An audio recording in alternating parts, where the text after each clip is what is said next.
तीसरी है कि इस मुल्क में एक नफरत का माहौल, बल्कि एक आतिश को पैदा कर दिया गया, मुसलमानों के खिलाफ नफरत का माहौल। ये 9 साल का इनका ये कारनामा है। तीसरा सर, मणिपुर के ताल्लुक से कल बड़ा लंबा जवाब वजीर दाखिला ने दिया। सर, आसाम राइफल के ऊपर केस बुक हो जाता है, FIR हो जाता है। क्या हो रहा है वहां पर? कहां गया आपका कॉन्शियस, कहां गया आपका जमीर जब वहां की महिलाओं की अस्मतरेजी की जा रही है? और आप मुख्यमंत्री को नहीं हटाना चाहते इसलिए क्योंकि वो कॉपरेट कर रहा है। सर, मैं हरियाणा और मणिपुर के वजीर आला के लिए किसी शायर ने अच्छा कहा था कि कुर्सी है तुम्हारा ये जनाजा तो नहीं, कुछ कर नहीं सकते तो उतर क्यों नहीं जाते? आखिर कहां गया? उन ताबूतों में खो गया कि आपका कॉन्शियस, आपका जमीर, जहां पर 50,000 लोग बेघर हो गए, यानी 6 लाख हथियारों को लूटा जा रहा है। आखिर कौन सा आप इंचार्ज वहां पर हैं? सर, 14 पॉइंट हिजाब को एक मसला बना दिया गया और मुस्लिम बच्चों को तालीम से महरूम कर दिया गया।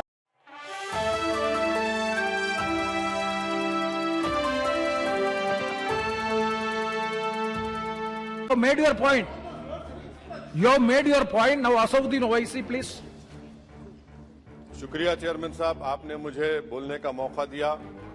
मैं इस तहरीक अदम एतमाद की तायद में खड़ा हूं जिसको TRS पार्टी और हमारी पार्टी ने दिया, जिसको स्पीकर साहब ने कबूल किया।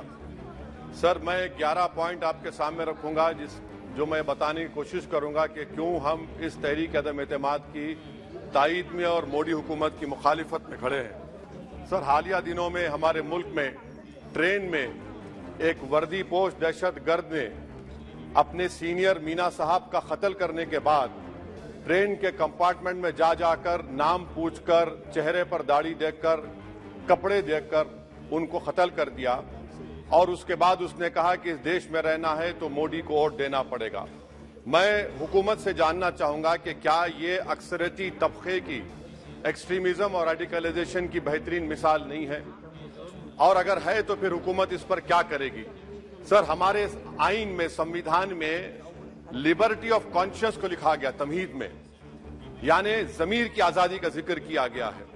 मैं हुकूमत से और खास तौर से वजीर आजम से जानना चाहता हूं कि कहां गया इस हुकूमत का जमीर, कॉन्शियस जिसको अंग्रेजी में कहते हैं, जब नूह में 750 इमारतों को बगैर ड्यू प्रोसेस फॉलो किए उनके इमारतों को मुनद्दम कर दिया गया, और इसलिए कि वो मुसलमान थे, पूरे के पूरे इलीगल थे। इसीलिए पंजाब की हाईकोर्ट और हरियाणा की हाईकोर्ट ने कहा कि ये एथनिक क्लेंसिंग है। इसकी एक बेहतरीन मिसाल है उस हुकूमत की। तीसरी है कि इस मुल्क में एक नफरत का माहौल, बल्कि एक आतिश को पैदा कर दिया गया, मुसलमानों के खिलाफ नफरत का माहौल। ये 9 साल का इनका ये कारनामा है। तीसरा सर, मणिपुर के ताल्लुक से कल बड़ा लंबा जवाब वजीर दाखिला ने दिया।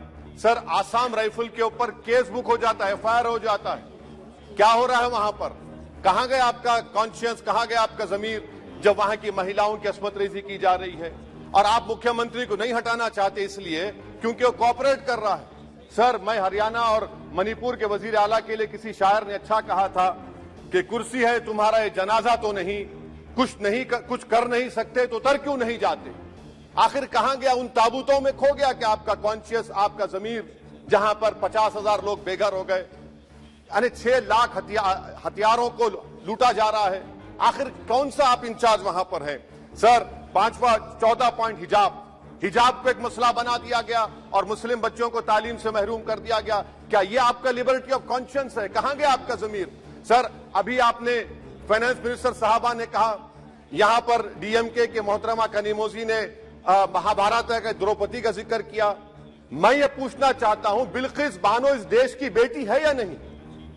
जिस बिल्किस बानो को 11 लोगों ने रेप किया, प्रेग्नेंट थी, उसकी मां का रेप किया, उसकी बेटी को कत्ल कर दिया, उसकी मां का कत्ल कर दिया, आपने कातिलों को रिहा कर दिया।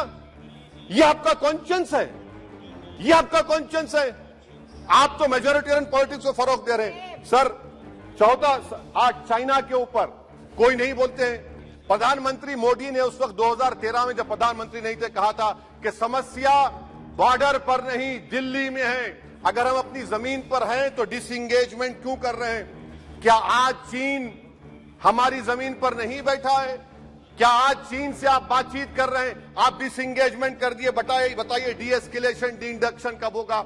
मैं आपके जरिए से हुकूमत को बता रहा हूं कि अगर प्रधानमंत्री ने अहमदाबाद में शी जिनपिंग को बुलाकर झूला झुलाया था, क्या हुआ, क्या नतीजा निकला उसका? चेन्नई दिखाया, क्या नतीजा निकला? सर इसलिए चीन पर बोलिए, चीन को उखाड़ कर फेंकिए। सर और एक पॉइंट जिस पर मैं मुखालिफ तायद में खड़ा हूं, हाई इन्फ्लेशन है इस मुल्क में, हाई अनएम्प्लॉयमेंट है, स्टैग्नेटिंग कंजम्पशन है, इसकी वजह से महिलाओं में हाई एनीमिया लीड कर रहा है। ये हुकूमत इसकी जिम्मेदार है। सर कुलभूषण जाधव कहां है? पाकिस्तान में बैठा है, आप क्यों नहीं लेके आते? आप विश्व गुरु कहते हैं, कुलभूषण जाधव को भूल गए आप। कतर में 8 नेवी ऑफिसर 1 साल से जेल में है, आप नहीं ला सके उनको। सर और एक चीज, 1991 का प्लेसेस ऑफ वर्शिप एक्ट इस ऐवान में पास किया गया था कि तारीख के जख्मों को नहीं खुरेदा जाएगा।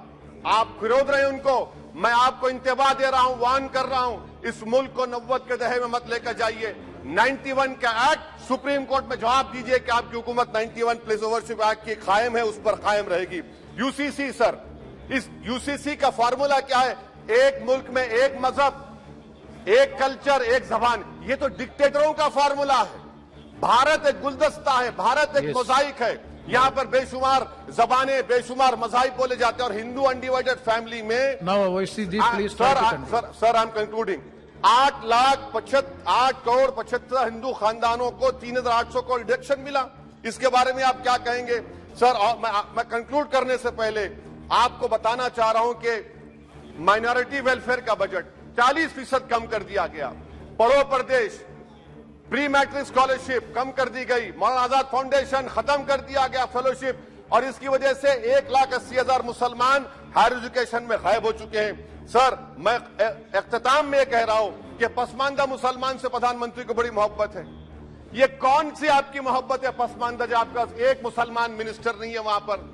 इखलाक से लेकर, पीलू खान से लेकर, अफान अंसारी से लेकर लुकमान अंसारी, मॉब लिंचिंग पूरे पसमानदा मुसलमान की होती है। पावरलूम बंद है, अंसारियों के कुरैश बरादरी का कारोबार बंद किया जाता है। स्पीकर सर, मैं कंक्लूजन में अभी कल हमारे होम मिनिस्टर ने कहा था क्विट इंडिया। अगर इनको मालूम हो जाए कि क्विट इंडिया का नारा एक मुसलमान ने दिया था तो वो भी नहीं बोलेंगे, वो नहीं मालूम था उनको। उसका मैं कंक्लूड कर रहा हूं, उसका नाम यूसुफ मेहर अली था सर। यूसुफ मेहर अली ने क्विट इंडिया का नारा बनाया, जिसको महात्मा गांधी ने सारे देश में एक पैगाम किया। मैं कंक्लूड कर रहा हूं सर, इस देश में अगर आज क्विट इंडिया करना है तो कहना पड़ेगा चाइना क्विट इंडिया। जो गौ रक्षक है, जिसका नाम मोनू है, वो आपके लिए मोनू डार्लिंग बन गया है, उसको कहिए क्विट इंडिया। सर जो लोग तुष्टीकरण की राजनीति आप कर रहे हैं, आप हिंदू अक्सरियती लोगों में हथियार बांट रहे हैं, ये आप देश के लिए खतरा पैदा कर रहे हैं। Sir I am concluding. इसीलिए हम आपसे अपील कर रहे हैं कि हुकूमत से कह रहे हैं कि आप जो सियासत कर रहे हैं इससे नुकसान देश को होगा।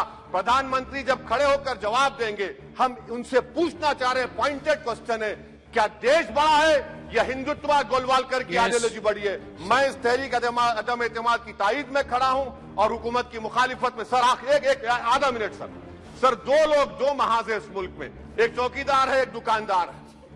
एक चौकीदार है, एक दुकानदार है। जब जुल्म हम पे होता कोई मुंह नहीं खोलते। यूएपीए का कानून अमित शाह ने लाया, इन दुकानदारों ने तायद की। आज उस यूएपीए का कानून में 83 साल का बुढ़ा सिपर खत्म करो, सिपर नहीं होने से मर गया। आखिर कब तक दुकानदार और चौकीदार हमारी लाशों पर सियासत? सर हम कंक्लूडिंग, कब तक सियासत करेंगे?